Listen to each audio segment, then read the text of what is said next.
68% possession, a squad worth over €1 billion, the greatest goal scorer in the history of this sport, and yet, Portugal couldn't beat a team that hadn't played a World Cup match since 1974. Let that sink in. DR Congo hadn't been on this stage in 52 years, and on their very first night back, they left Houston with a point. This wasn't just a shock result, this was a warning sign. Roberto Martínez set Portugal up in a 4-2-3-1 designed to dominate the ball and dismantle a low block through wide overloads. And on paper, that plan worked. João Cancelo and Nuno Mendes pushed high, Bruno Fernandes operated in the half space, and Bernardo Silva rotated intelligently. Portugal moved the ball fluently, but fluency without penetration is just noise. DR Congo under Sébastien Desabre had a simple, ruthless plan, a 4-5-1 out of possession, narrow and disciplined, funneling Portugal wide and denying any central access to Ronaldo. Wan-Bissaka and Masuaku sat deep to kill the fullback overloads. The midfield three screened relentlessly. Portugal got possession in wide areas, but not in dangerous ones. João Neves' header in the 6th minute was beautiful, but it was also deceptive. It suggested Portugal had cracked the code early.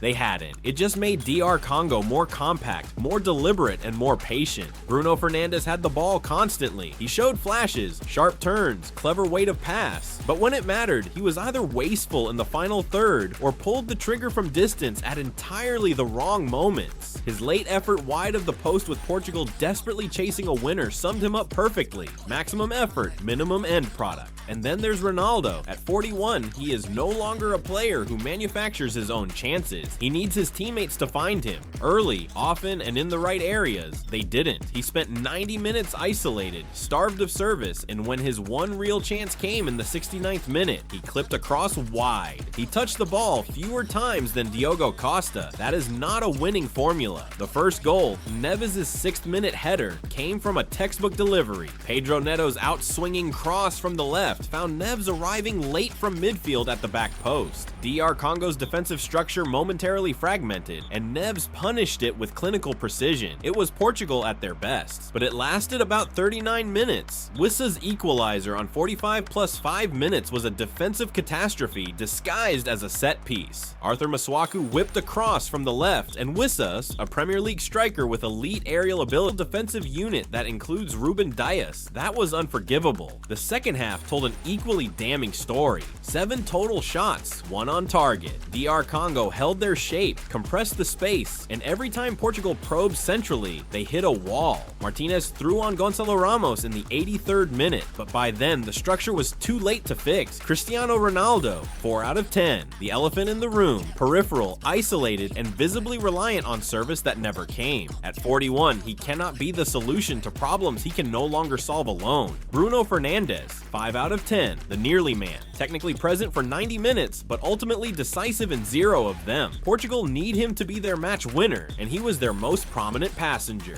João Neves, 7 out of 10, the one bright light, composed, combative, and capped his performance with the opening goal. At 20 years old, he looks like Portugal's truest engine in this squad. Yoan Wissa, 8 out of 10, DR Congo's hero and Portugal's nightmare. Relentless pressing, intelligent movement, and a clinical header that silenced an entire nation expecting a walkover. Goalkeeper Mapasi, 8 out of 10, commanding and unflappable, claimed crosses under pressure, made key saves when Portugal did test him, and was the foundation of DR Congo's historic point. Portugal still have Uzbekistan and Colombia to come in Group K, and on paper, they should progress. But this result has exposed something deeper than a bad day at the office. Martinez now faces the most difficult conversation of his tenure. Does Ronaldo start against Uzbekistan? The captain clearly warrants respect, but respect cannot trump results at a World Cup. Gonçalo Ramos, João Felix, Rafael Leão, they're all on that bench, hungry and ready. Playing a more fluid, pressing-based front three could unlock exactly the kind of central space that a deeper team like DR Congo denied Ronaldo all night. The bigger concern is Portugal's inability to break down a low block. With had the plan, and on the night, the plan won. The clock is ticking on this golden generation, and on Cristiano Ronaldo's last World Cup dream. June 21st against Uzbekistan isn't just important, it's defining.